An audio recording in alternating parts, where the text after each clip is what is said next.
Ah ben, cet après-midi, nous allons parler des prières exaucées. Mais avant que je ne commence notre petite méditation, je voudrais vous raconter une petite histoire qui s'est passée ici à Bora. C'est une prière exaucée parce que, premièrement, je ne suis pas une nageuse, je ne nage pas. J'ai peur des profondeurs. Il faut que quand je suis dans la mer ou la piscine, il faut que je sente mes pieds sur la terre. Si je ne sens pas, si je ne peux pas me mettre debout, je ne nage pas. Mais ça a été toujours un désir que je puisse nager sans frayeur. Voilà, nous sommes allés à Bora, au Lagonarium. Et à cause de cette frayeur, je me suis dit non, je ne vais pas rentrer dans l'eau premièrement parce que je ne vais pas aller nager avec les requins et les raies. Et moi, une frayeur des raies parce que l'Australien qu'on appelait le crocodile man est mort par la queue de la raie qui a été en son cœur. Et quand il a hissé pour le retirer, c'est qu'il a détruit, il a endommagé son cœur, c'est qui a causé sa mort. On avait dit, s'il l'avait laissé là, attendant les soins, il serait peut-être en vie aujourd'hui. Mais voilà, de sorte du moment qu'on a dit ces deux-là, les requins, j'en ai marre, j'en ai affreux, terriblement effrayé. Je suis tellement effrayée des requins. Parce qu'en Australie, presque toutes les semaines, nous entendons un surfeur qui a été tué, ou mordu, ou blessé par des requins. Mais vous pouvez imaginer, voilà. Je me suis dit, non, je ne vais pas rentrer dedans. Mais voilà Gwen qui s'est dit, mais non, quand on arrivera là-bas, mets ton maillot, tu mettras les pieds dans l'eau et ce sera OK, tu nous attendras là. Et Babette aussi qui dit, mais je suis avec elle, moi aussi c'est la même chose. En arrivant là-bas, j'ai mis mon maillot et voilà le pasteur Steven, il était là et Gwen lui a dit quelque chose à l'oreille et voilà qu'il m'a pris sous sa protection. Lorsque je suis arrivée là-bas, ils m'ont encouragée. Lynn, tu mets le masque? Je dis non, je ne vais pas rentrer dedans, je n'ai pas besoin de masque. Voilà, on m'a convaincue, je suis laissée influencer. Voilà, j'ai mis le masque et rentrée dans l'eau. J'étais là avec des petits poissons et des petits raies. Voilà, ça allait bien. Ça allait bien dans le premier bassin. Et de là, ça a progressé dans l'autre bassin où il y avait un requin. Et un requin dormeur. Et je disais à mes enfants que les requins d'ici n'ont pas de dents.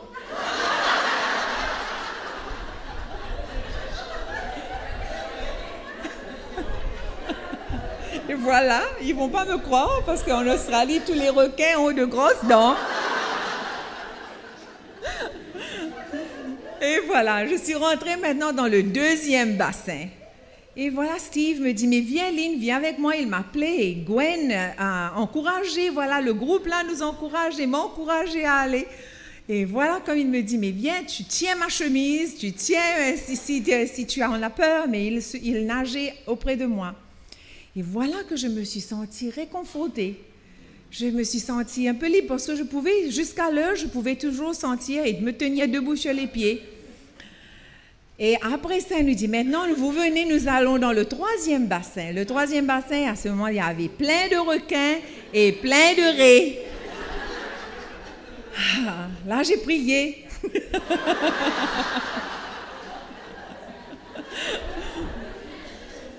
Alors, j'ai demandé à Steve, est-ce que je peux toujours me tenir sur mes pieds? Il me dit, non. Là, au milieu, c'est profond. Tu ne vas pas sentir tes pieds. Et rappelez-vous, je ne suis pas nageuse.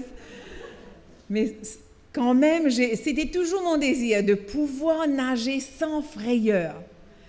Et voilà, Steve m'a réconforté. Il était là, le groupe m'encourageait. Et Babette aussi était maintenant avec nous, elle aussi. Et on allait. Voilà, il nous dit, au milieu, là c'est plat. Tu peux avoir pied, au milieu tu n'auras pas de pied et tu nages jusqu'à l'autre côté tu en as pied. Et je suis rentrée avec frayeur, mais j'ai dit non. C'était toujours mon désir, je vais le faire. Seigneur, aide-moi. Et voilà, nous sommes allés. Steve me dit, je suis à côté de toi, ne t'en fais pas, je suis là. Je me suis sentie flotter, sans problème. Là, j'ai nagé, j'étais pas consciente de la profondeur. Mon seul but, c'était d'arriver de l'autre côté. Et on l'a fait, et je suis allée là-bas, et pendant que j'étais au milieu, 2 requins ont passé d'en dessous. Et j'ai fait comme ça. Heureusement, j'avais le tube là. J'ai fait comme ça, mais j'avais l'air, pas l'eau dans la bouche. Ça a été vraiment un privilège. Pour moi, ça a été une prière exaucée. Pour moi, ça a été un désir accompli. Et quand j'ai dit aux enfants, j'ai dit, il faut prendre des photos parce que ma famille, mes enfants, mes petits-enfants ne vont pas croire que j'ai fait cela. Et surtout quand nous sommes dans la piscine, mes enfants savent que je ne nage pas très bien. Je flotte un peu comme ça, mais parce que j'ai peur de la profondeur, ma fille toujours dit à ses filles, elle lui dit, ne vous accrochez pas à grand-mère. Elle va se noyer et elle va vous noyer.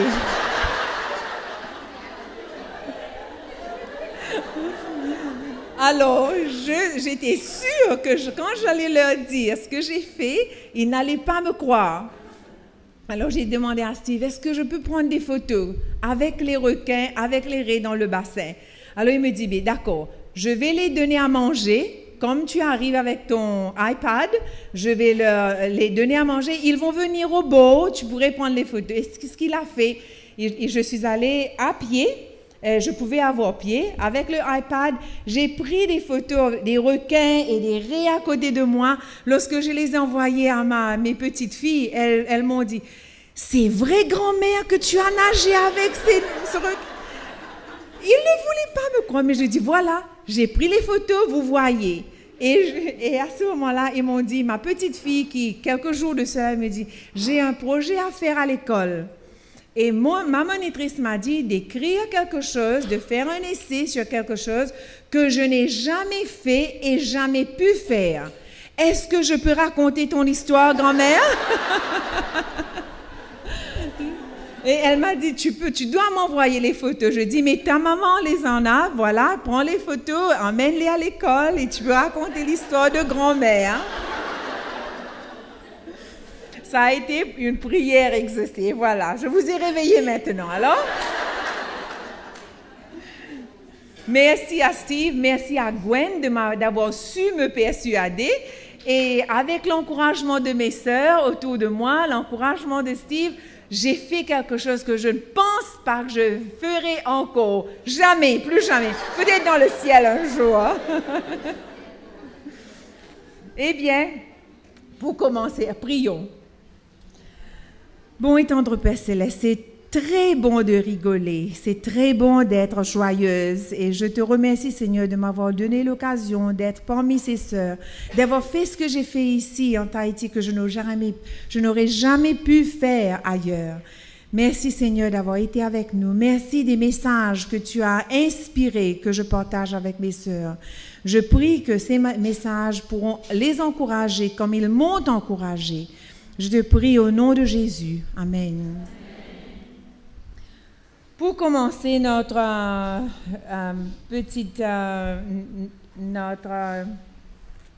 partage, je voudrais commencer avec Psaume 37, verset 4. Psaume 37, verset 4.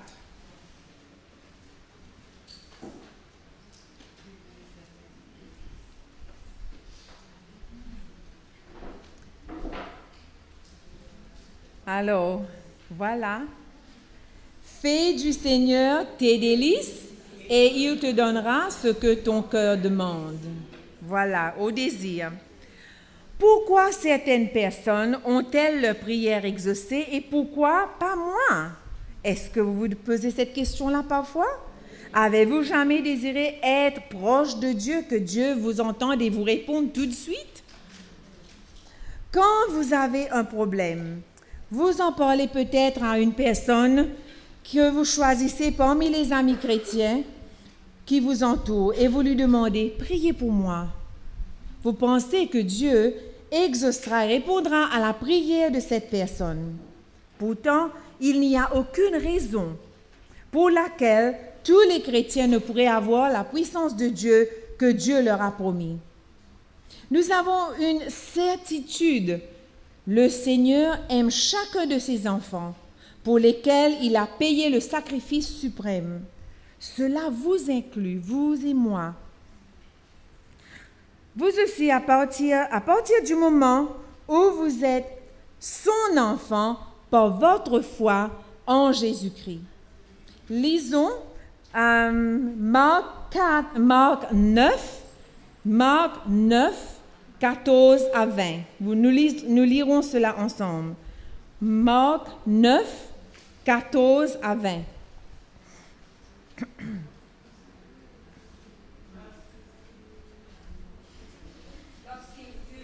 Arrivés près des disciples, ils virent autour d'eux une grande foule et des scribes qui discutaient avec eux.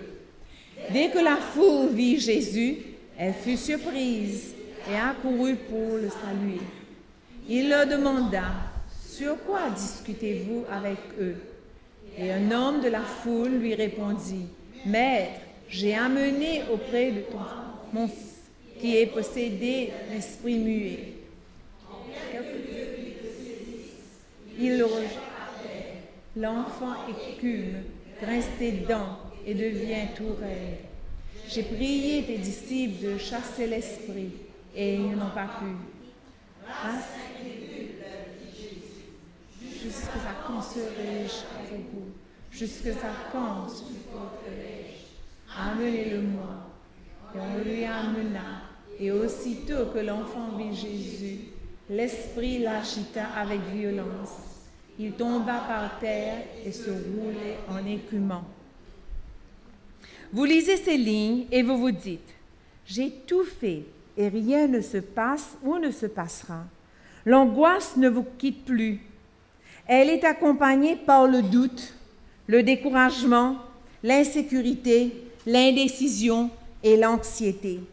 Tous ces sentiments sont les filles de mère incrédulité. Depuis la nuit des temps, son objectif est de neutraliser la puissance des enfants de Dieu. Démasquons son champ d'action en voyant comment arrêter ces dégâts dans nos vies. Est incrédule celui qui ne croit pas, qui doute ou encore celui qui se laisse difficilement persuader ou convaincre. L'incrédule est une personne qui ne croit pas facilement. Eh bien, la foule tient des débats sur les disciples, car les disciples, je m'excuse, la foule tient des dégâts car les disciples n'ont pas pu chasser l'esprit qui détruisait l'enfant. Et le Père se plaint à Jésus. Avant d'avoir plus d'informations sur les symptômes de la maladie, Jésus reproche l'incrédulité des disciples. L'incrédulité provoque des discussions inutiles et handicape la délégation d'autorité que Jésus a accordée à ses disciples. Elle enfante le doute sur la vérité et la puissance de Jésus dans l'esprit des personnes présentes. La demande du Père à Jésus contient un léger doute. Mais si tu peux quelque chose, viens à mon secours. Jésus, dans son amour et sa compassion, passe au-dessus de cela et donne la possibilité de voir la puissance de Dieu. Le Père n'hésite pas une seconde.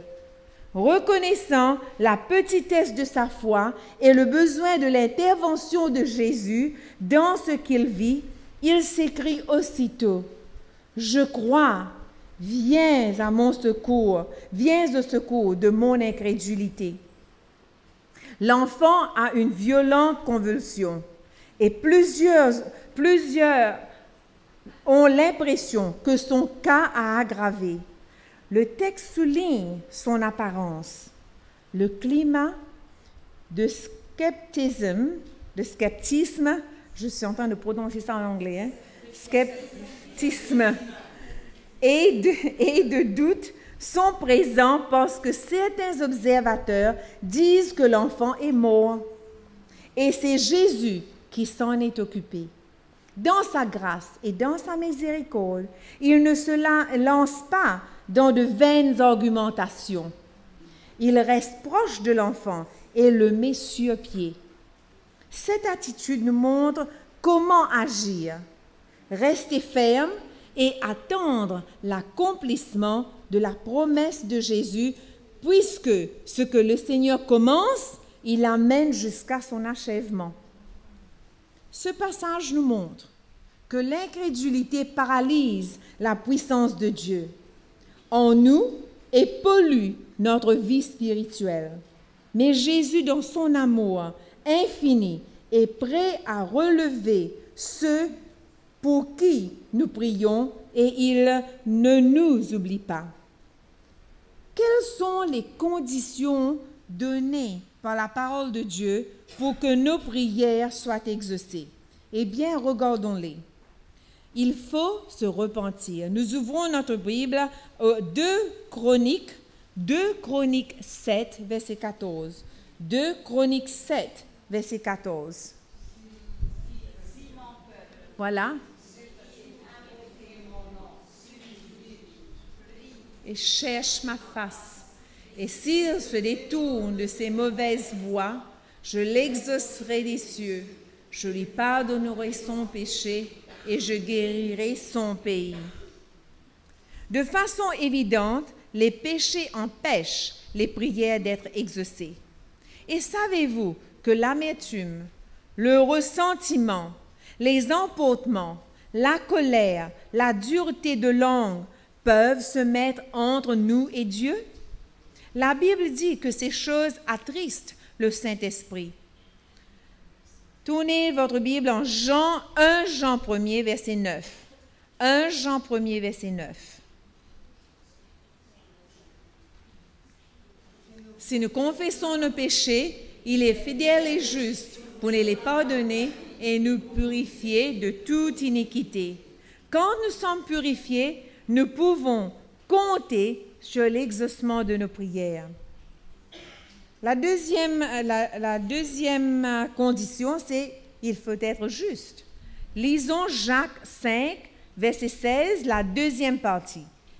Jacques 5, verset 16, deuxième partie. Ça commence avec la prière du juste, la prière fervente du juste a une grande efficace.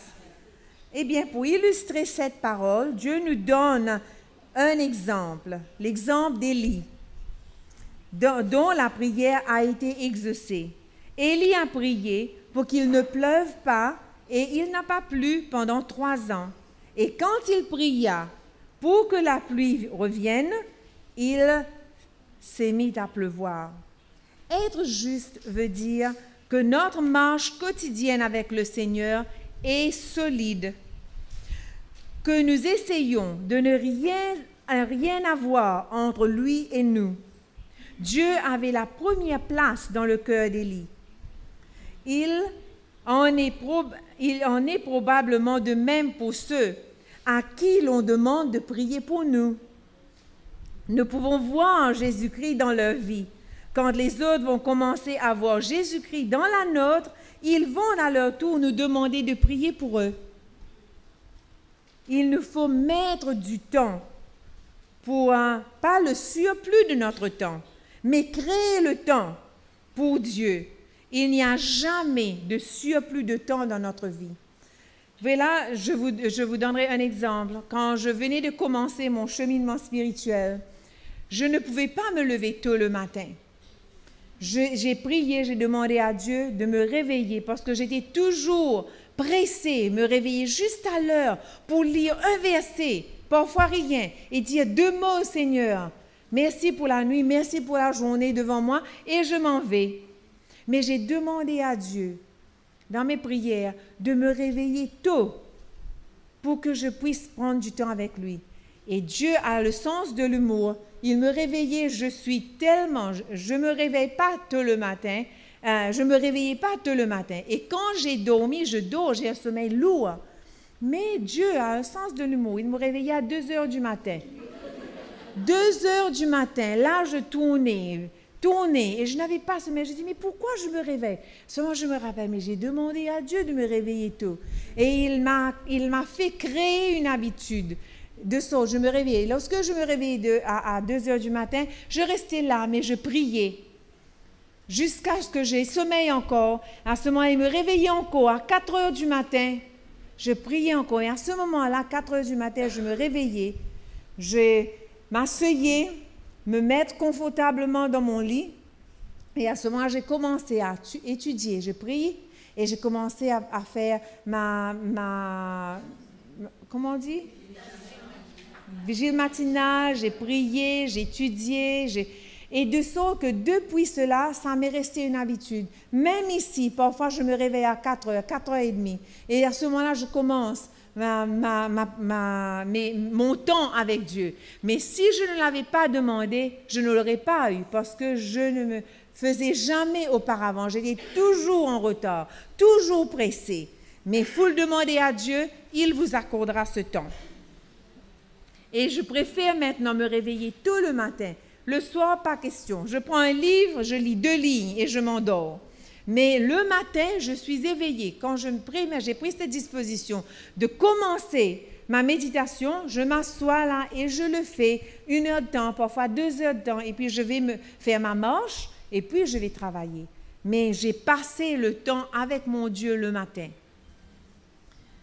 La troisième condition, c'est il faut pardonner. Jésus a dit, lorsque vous êtes debout faisant vos prières, si vous avez quelque chose contre quelqu'un, pardonnez, afin que votre Père qui est dans les cieux vous pardonne aussi vos offenses. Ça se trouve dans Marc 11, verset 25. Eh bien, je vous raconterai une petite histoire. Je venais de commencer mon cheminement spirituel et voilà, j'avais maintenant joint mes sœurs dans le ministère de la femme et on commençait à me demander de faire des ateliers et de prêcher. Alors, j'ai commencé à prêcher. Voilà, je ne travaillais pas pendant ce temps. J'avais pris 6 ans que je ne travaillais pas pour pouvoir me mettre à la disposition de mes enfants et de mes petits-enfants. Comme je suis devenue grand-mère à 50 ans, j'ai cessé de travailler et pendant 6 ans, jusqu'à ce que les enfants aillent à l'école, je n'ai pas travaillé. Mais c'était pendant cette période. Je ne travaillais pas et je m'occupais de mes petits-enfants. Mais voilà que mon petit-fils, mon petit garçon, est tombé malade. Il était à l'hôpital. Il avait pas même 1 année. Et ses parents, mon fils et sa mère étaient vraiment inquiets de sa santé parce que c'était la diarrhée et le vomissement et ça courait, ça faisait un ravage à ce moment. De sorte qu'il y avait des enfants qui mouraient avec ce problème. Alors, je comprends, ils étaient bien inquiets. Mais le vendredi, avant que je ne parte, j'allais partir pour aller prêcher dans une église, faire un atelier l'après-midi, c'était le samedi, et le dimanche, il me fallait que je voyage. J'avais organisé dans ma voiture 6 autres personnes pour aller dans un autre endroit qui était à 2 heures de là où j'habite pour aller faire une matinée de prière, un petit déjeuner de prière. Alors je me suis dit, voilà, si je vais passer la nuit avec mon petit enfant, je donnerai à mes enfants une occasion de se reposer. Et ça ne fait rien. Dieu m'aidera pendant le week-end, mais je leur ai demandé, je leur ai dit, allez vous reposer, je passerai des moments avec Isaac et vous pourrez vous reposer. Ils m'ont dit, non, nous sommes OK. Je dis, mais je ne serai pas là pendant le week-end, mais je voudrais faire quelque chose, je voudrais passer des moments avec lui. Non, non, maman, c'est OK, tu peux t'en aller. Je vous le dis, je ne serai pas là pendant le week-end, de sorte que je vous verrai dimanche après-midi. Et voilà, je suis allée, j'ai fait ce que j'ai à faire. Comme on dit, c'était pour moi le Mont Carmel expérience. l'expérience, j'étais tellement joyeuse, j'étais tellement bénie pendant ce week-end que j'étais vraiment, voilà, en haut, le mont Carmel, les choses que je n'allais jamais faire auparavant, Dieu a accompli ce miracle en moi, que je pouvais maintenant prêcher, que je chantais et que j'ai été faire ce que j'ai fait pendant le week-end. Voilà, au retour à la maison, c'était mon fils qui était là. Il parlait à son père et il y avait d'autres amis. Et comme je suis rentrée, je lui ai dit bonjour et mon mari me demandait alors comment ça passait le week-end. Je commençais à raconter. Comme je commençais à raconter, mon fils n'a fait que se tourner le dos. Il s'est dit, mon fils est malade, je ne suis pas intéressée à ces choses. Et il s'est détourné, il est parti. Mais je voyais que quelque chose n'allait pas en lui. Sa réponse n'était pas une réponse que je m'attendais. Voilà. Alors, il est parti chez lui. Étant arrivé, je dis, maman, quelque chose ne va pas. Maman habitait avec moi pendant ce temps. Quelque chose ne va pas avec Ryan. Alors, je lui ai téléphoné. Je lui ai dit, Ryan, qu'est-ce qui ne va pas? Ton attitude m'a vraiment surpris. Il me dit, voilà, moi, j'ai un enfant malade. Toi, tu vas traîner avec tes sœurs. Ta religion, tes sœurs sont plus importantes que ton petit-fils.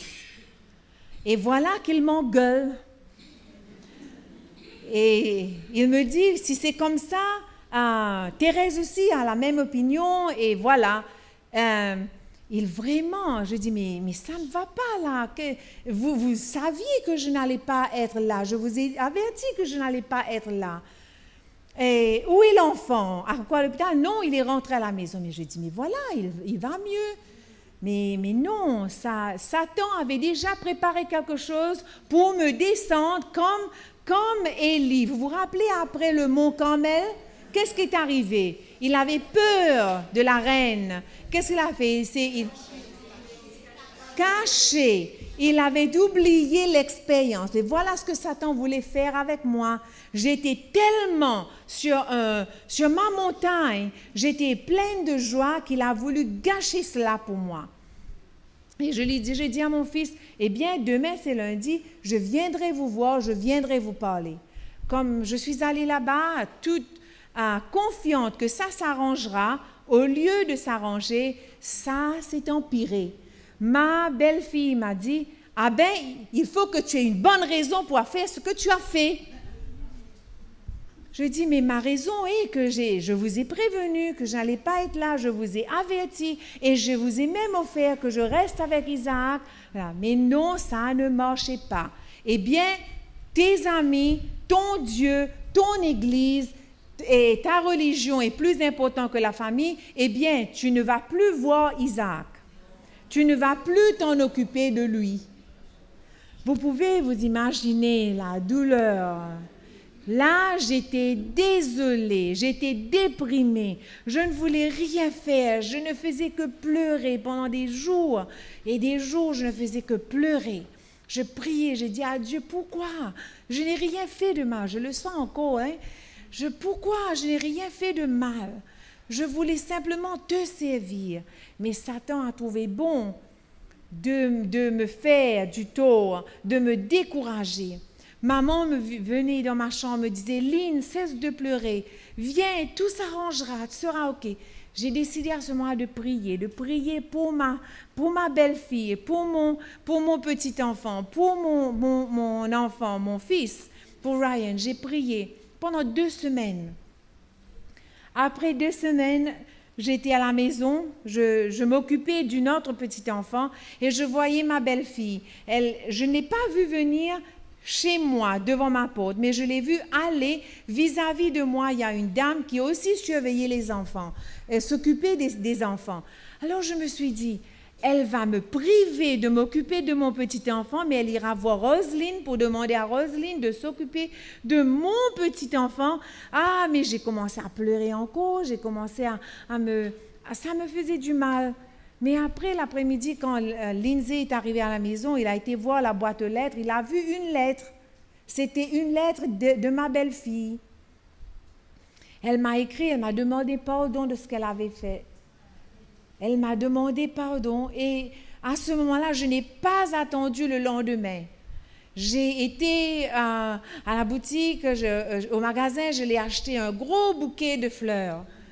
J'ai été chez elle, je lui ai demandé, moi aussi, je regrette de t'avoir offensé, je regrette si je t'ai fait du tort de cette façon-là, mais on s'est pardonné, nous sommes amis encore. C'était pour moi, depuis, on est d'accord, on s'aime, on s'entend, c'était parce que j'avais pardonné. J'aurais pu lui dire, tu m'as fait du tort, je ne veux plus de toi, tu m'as fait pleurer, je ne veux plus de toi, mais non. Dieu veut que nous pardonnons à chacune. Et surtout, qu'elle avait fait le premier pas. Je ne pensais pas que ça allait être si tôt, parce que c'était seulement 15 jours. Et entre-temps, pendant ces 15 jours-là, c'était l'anniversaire de Thérèse, ma belle-fille. Je lui ai acheté un présent comme d'habitude et je lui ai envoyé une carte comme d'habitude. Et je lui ai mis, je signe toujours, « With love always ». Avec amour toujours, Lynn. C'est comme ça que j'ai signé ma carte. J'ai envoyé, je l'ai téléphoné à mon fils, je lui ai dit de venir, j'ai un présent pour Thérèse pour son anniversaire. Et je suppose, elle avait vu que j'avais déjà pardonné et à ce moment, elle s'est répatriée, elle s'est rapprochée de moi en écrivant cette lettre. On s'est pardonné. Voilà, difficile de pardonner à quelqu'un qui vous a fait mal parfois. Bien sûr, c'est difficile pour nous, mais j'ai découvert que c'est possible en remettant mes sentiments si destructifs, si égocentriques au Seigneur, en lui disant, « Seigneur, je te remets ces choses qui m'ont fait si mal. Je ne veux plus, je ne les veux plus. Purifie-moi. Je ne veux que la paix, la joie et je veux de ton amour. Je pardonne à tout le monde et je pardonne à Thérèse. Et à Ryan, je sais que je suis prête à prier quand je sens la paix de Dieu en moi. » La quatrième condition, c'est « il faut être obéissant ». Nous lisons dans 1 Jean 3, verset 22. 1 Jean 3, verset 22.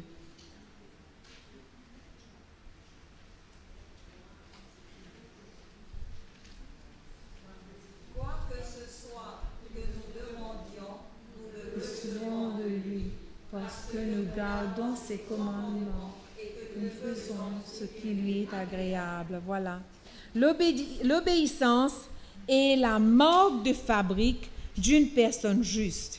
Et l'obéissance nécessite bien plus de se contenter, de se conformer à un confortable ensemble de règles préétablies.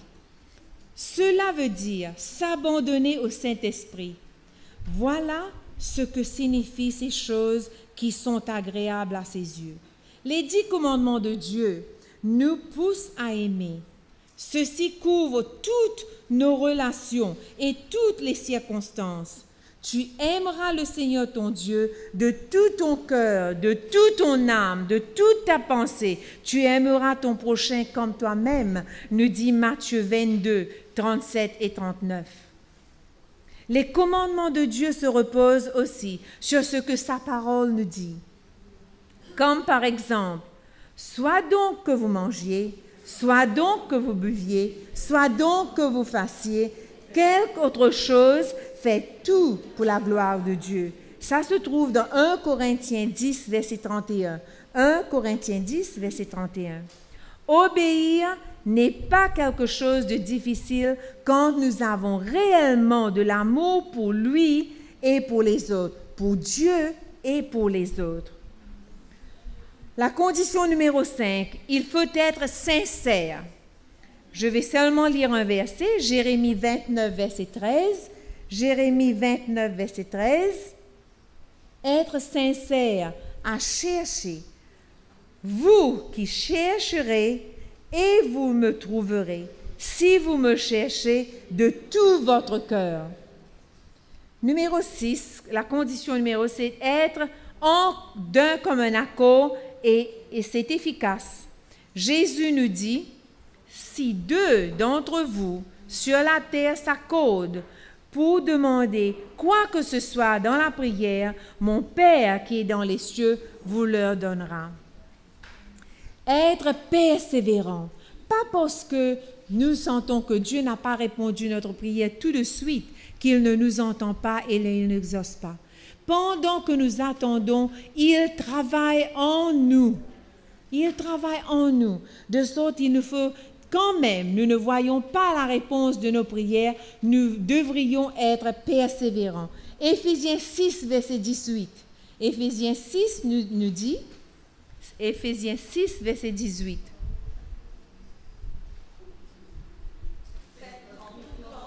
Par l'Esprit, toutes choses de prière et de supplication. Veillez à cela avec une entière persévérance et priez pour tous les saints. Voilà. Anne, la mère de Samuel, me vient à l'esprit. Elle a été persévérante, n'est-ce pas? Et Dieu l'a exaucée. Il faut avoir la foi. La foi que Dieu a déjà exaucée, quand même nous ne voyons pas le résultat de notre prière. Au début, nous parlions de l'incrédulité. Hébreux 11, verset 6. Nous lisons dans Hébreux 11, verset 6. Sans foi, il est impossible de lui être agréable. De Dieu croit que Dieu existe et qu'il est le régnateur. Voilà une autre petite illustration. Voilà, je chante maintenant. Je ne chantais pas tout le temps. Je chantais dans la chorale, mais je ne chantais jamais seule. À l'âge de 40 ans, que j'ai commencé, ma tante, la petite sœur de maman, qui m'a encouragée à chanter. Et à ce moment, j'ai été pendant 3 ans suivre un cours, une formation qui m'a enseigné à chanter comme aujourd'hui je le fais. Et j'ai été à un cours qui me faisait parler en public à pied levé pour que je puisse être confiante ou être rassurée que je peux parler en public et je peux chanter sans être comment on dit, pas nerveuse, sans être, d'avoir le trac, voilà, avoir le trac. Parce que, même quand je chantais dans le groupe, je me souviens, nous avons un groupe de Mauriciens, c'est pas une chorale, mais c'est de la famille, mes cousines, mon mari, voilà, nos cousines et leurs maris, moi, mon beau-frère et sa femme, nous sommes à 12. Il y a 30 ans et peut-être 33 ans que nous chantons ensemble. Mais c'est toujours un groupe, je n'ai jamais chanté. Et à chaque fois qu'il fallait exécuter, mes mains ont commencé à être... c'était vraiment... Je marchais, j'étais vraiment nerveuse, angoissée. Voilà. Mais maintenant, pour chanter seule, je ne le faisais pas. Mais voilà, j'ai commencé à chanter. Pour moi, c'était une bénédiction. C'était pour moi un miracle que Dieu m'a accordé, que je puisse chanter comme je chante aujourd'hui. Et aussi, je le remercie tout le temps. Mais voilà, après avoir chanté pendant quelques années, j'avais eu un problème. J'étais toujours enrouée. Après avoir chanté un chant, là, ça n'allait pas. Il me fallait toujours là, dresser la gorge. Je paraissais enrouée, je perdais la voix. Et pour en finir, j'ai été voir le médecin et le médecin m'a référé à un spécialiste. Et on a trouvé des nodules sur ma corde vocale, qui est vraiment très dangereux si ce n'est pas soigné et faire attention. Voilà, le médecin m'a dit qu'il fallait bien que je cesse de parler. Eh bien, c'était difficile pour moi de cesser de parler. Et j'essayais de baisser la voix, de parler, voilà, tout doucement, mais chanter, je ne chantais plus. Voilà, une amie qui me téléphone me dit, il y aura quelque chose qui va être organisé. On se dit ça, un fancy fair où il y a des gens qui viennent là, il y a des, comment on dit, des carousels, comment ça, la foire, voilà, peut-être comme ça. Festival, voilà. Et c'était pour la première fois qu'il y aurait eu une tente chrétienne où il y aurait eu quelqu'un là qui aurait prêché, on distribuait des feuillets et il y avait des personnes là qui allaient chanter. Alors, mon amie, sachant que je chantais, elle m'a demandé à venir l'aider. Mais sa demande, sa requête a été des mois avant que je n'arrive à perdre la voix. De sorte, quand j'avais perdu la voix, je lui ai dit, voilà Lynn, elle aussi, elle s'appelle Lynn. Je dis, Lynn, je ne sais pas si je pourrais le faire. Elle me dit, mais il y avait tant de monde que j'avais demandé, il ne reste maintenant que ta famille et ma famille. Mais voilà, Satan faisait son œuvre, c'était pour la première fois qu'il y aurait eu une tante chrétienne, un marquis, voilà, on dit ça la tante, chapiteau, voilà, chapiteau chrétien. Voilà, lorsque je lui ai dit, je ne sais pas, j'ai dit, mais on priera. Mais voilà, ma soeur et ses filles sont allées, c'était à Melbourne, j'habite à Sydney. Lynn et sa famille, et moi-même, nous sommes allés. Quand nous arrivions là-bas, je leur ai dit, mais la voix ne va pas. Il y avait un pasteur là, il me dit, mais viens, nous allons prier ensemble. Il m'a oint d'huile et il a prié. Lorsque j'ai prié, j'aurais pu dire, ah ben, je ne peux pas, les médecins m'ont dit de ne pas chanter. Mais après la prière, j'ai été chanter. J'ai chanté ce jour-là et j'ai chanté encore jusqu'aujourd'hui. Les problèmes n'existent plus. Quand j'ai été voir le médecin, il n'y avait plus de nodules non plus. Je loue Dieu. Je ne dis pas que ça arrive à tout le monde, mais pour cette occasion-là, Dieu a exaucé ma prière tout de suite. Je l'ai fait avec foi. Je n'ai pas reculé. Comme je dis, celui-là, c'est mon River Jordan, le Rivière du Jourdain expérience. Quand, voilà, il a fallu, le Jourdain, la rivière n'avait pas écarté. Il a fallu que les serviteurs mettent les pieds dans l'eau. Vous vous rappelez de cela? Quand ils ont mis le pied dans l'eau, à ce moment-là, la rivière s'est ouverte. Mais pour moi, j'appelle cette expérience the Jordan, pour moi, le River Jordan Experience. Et voilà. Et quand je prie, je réclame souvent les promesses que Jésus a faites à ses disciples. C'est dans Marc 11, verset 24. Marc 11, verset 24.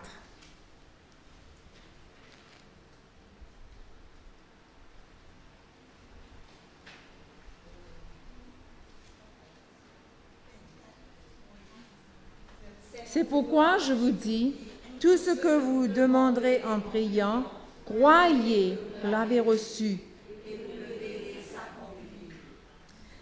Ce verset ne dit pas « croyez que vous le recevrez ». Est-ce que ça dit ça? Non. Qu'est-ce que ça dit?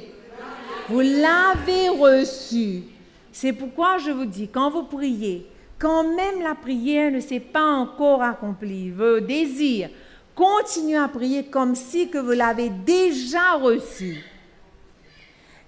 Est-ce que vous croyez vraiment que Dieu vous aime tous, y compris ceux qui le rejettent, et qu'il peut agir dans leur vie et exaucer vos prières? Est-ce que vous croyez que Dieu peut vous aider à régler vos problèmes, à trouver du travail, à payer vos impôts, vos factures, et vous entendre avec la famille, vos collègues et vos voisins querelleux? Alors, prenez du recul et observez comment Dieu répond vos prières. Vous allez être transportés.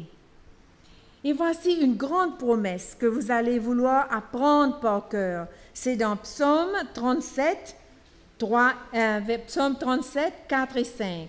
Psaume 37, 4 et 5.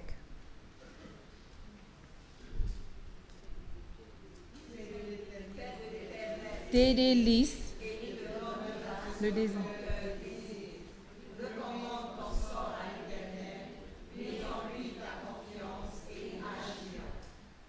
Cela a été pour moi un verset que j'ai vraiment aimé. Les circonstances, je vous le raconte maintenant. Notre groupe qu'on appelle le Mauritian Singers, les chanteurs mauriciens, avons été invités à chanter à Vanuatu. C'était la première fois que nous avons été demandés à chanter, à présenter un programme en dehors de l'Australie. Nous voyageons beaucoup en Australie parce que les distances entre les states, là, nous avons Melbourne, Brisbane et voilà, Perth, c'est très... Mais nous avons fait, quand même une fois l'an, nous avons fait les voyages pour aller chanter quelque part d'autre. Mais voilà, c'était la première fois qu'on nous demandait d'aller à Vanuatu. Et Lindsay et moi, nous étions très contents pour aller. Mais lorsque nous avons regardé la date qu'il fallait partir pour Vanuatu, c'était la même date que ma fille attendait son deuxième enfant. Et je ne voulais pas être outre-mer pendant que ma fille allait accoucher. Alors j'ai prié, j'ai dit, Lindsay, on ne peut pas aller, je ne veux pas être à Vanuatu quand Shane et son bébé. De sorte, non, on n'ira pas. Mais le désir était là, je voulais tant aller à Vanuatu, c'était que ce serait autre chose de chanter dans un autre endroit, dans un autre pays. Pendant des jours et des jours, j'ai prié, j'ai pas pleuré avec Dieu, mais j'ai une petite boîte de promesses. Et à chaque fois que je prenais une promesse, c'était un verset qui était très approprié des circonstances. Alors, je tenais à ces versets. Voilà, un de ces versets était ce verset. Et alors, j'ai prié, j'ai demandé les lundis. Pendant ce temps-là, je ne travaillais pas le lundi. Voilà, je faisais ma marche. Et pendant que je faisais ma marche, je priais encore. Je dis, Dieu, tu vois combien je désire aller là-bas. Mais la date ne nous convient pas. Aide-moi à prendre une décision. Je n'avais pas dit non, tout à fait non. Il y avait toujours la possibilité que je pensais que Dieu pourrait ouvrir un chemin pour moi, me rassurer que ce serait OK. Voilà, ce lundi-là, j'ai fait les prières, je suis rentrée. Comme je suis rentrée, je suis allée à mon ordinateur. Il y avait un email qu'une amie m'avait envoyé. Dans ce email-là, il y avait un puzzle. Ça disait qu'il y a un puzzle. Vous savez ce qu'est un puzzle? Des petits morceaux que vous collez ensemble pour donner l'image. Voilà. Pendant des jours, je ne sais pas pourquoi, je ne pouvais pas ouvrir le contenu de ce email. Mais ce matin, le lundi matin, en rentrant, je suis allée directement à mon ordinateur, je l'ai ouvert. Et quand j'ai ouvert, je dis, laisse-moi regarder si je peux ouvrir cette enveloppe. C'est ouvert. Et comme j'ai ouvert, c'était un puzzle, j'ai mis les bouts ensemble et ça dit, ce que je peux me rappeler, aujourd'hui, tout s'arrangera et sera mis ensemble. Et comme j'ai vu ça, j'ai pleuré. J'ai été voir maman qui habitait de l'autre côté. J'ai été voir maman, je leur ai dit, maman, est-ce que c'est une réponse pour moi que ce sera OK, que je pourrai aller à Vanuatu? Ah ben, elle me dit, peut-être, continue à prier pour la journée. Et voilà, j'ai continué à prier pendant la journée, pendant que je faisais les ouvrages, quand je faisais ce que j'avais à faire. Et à l'après-midi, vers les 3 heures, le facteur a passé. J'ai été voir à la boîte aux lettres. Dans la boîte aux lettres, il y avait une lettre qui est arrivée. Comme j'ai ouvert, c'était un chèque. Ce n'est pas que l'argent était un problème, mais j'ai pris ça comme un signe. Le chèque était la valeur d'un passage pour partir. J'attendais ce chèque, mais je ne l'attendais pas aussitôt. Je ne l'attendais pas aujourd'hui. Alors, comme j'ai vu ce chèque, je me suis dit, mais voilà, est-ce que c'est une autre réponse à ma prière? À ce moment, lorsque Lindsay est arrivée à la maison, je lui ai dit, Lindsay, on y va. Je vais prendre ces deux choses comme une réponse à mes prières. On y va. Alors, on a fait la réservation, nous sommes partis. Et voilà, lorsque tout s'est bien passé là-bas, nous étions là-bas pour 10 jours, tout s'est bien passé. La veille de notre départ, ma fille me téléphone, elle me dit, maman, je suis en retard de 2 semaines pour avoir mon bébé.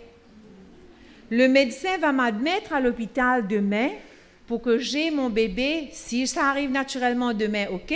Sinon, le surlendemain, j'aurai mon bébé. Elle va me faire avoir le bébé. J'ai eu le temps de sortir de Vanuatu, d'arriver à la maison, de déballer, d'emballer le lendemain matin, nous sommes partis pour elle habitait. Elle habitait à 7 heures de chez moi pendant ce temps-là. Je suis arrivée là-bas à 1 heure de l'après-midi, à midi, pour qu'elle ait son bébé à 1 heure. Dieu exauce nos prières? Amen, Seigneur. Amen, Seigneur. Voilà, c'était l'expérience que j'ai faite pour l'arrivée de Georgia. C'était ma prière exaucée. Dieu voyait combien je désirais. Je voulais aller là-bas, travailler pour lui, mais je voulais aussi être là pour ma fille. Et il m'a permis de faire les deux. Eh bien, pour conclure, je vous laisse l'exemple d'Anne, la mère de Samuel. Anne fait une prière précise et prolongée. Ne lâchons pas, même s'il y a un délai à notre prière. Ne lâchons pas, même s'il y a un délai à notre prière. Ce n'est pas le bruit qui accompagne la prière qui touchera Dieu. Il est écrit qu'Anne parlait dans son cœur et que seules ses lèvres remuaient. Nous ne sommes pas obligés de donner forme particulière à notre prière. Dieu ne se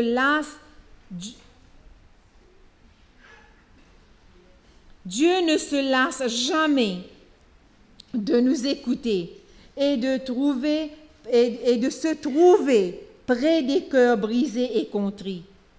C'est l'état du cœur d'Anne qui lui plaît, comme la nôtre. Nous pouvons même lui écrire nos prières si nous n'avons personne à nous confier. Je vous recommande cela parfois. Nous avons le cœur très chargé et nous voudrions partager, mais nous ne pouvons pas faire confiance à personne parce que nos problèmes sont privés. Je vous recommande de commencer un journal, d'écrire vos prières, parler à Dieu.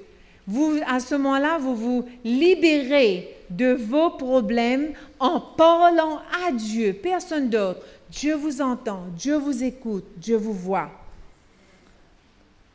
Anne respectée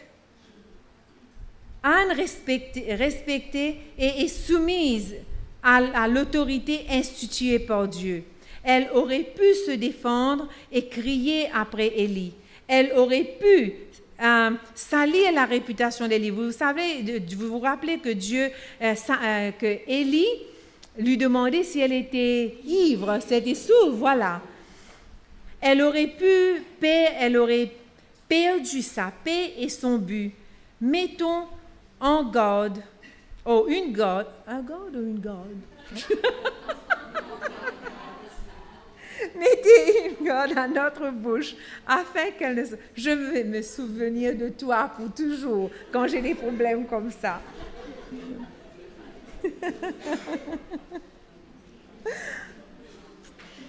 Mettez une garde à notre bouche afin qu'elle ne saute pas des paroles qui deviendraient des occasions de chute pour d'autres et un obstacle à l'exaucement de nos prières.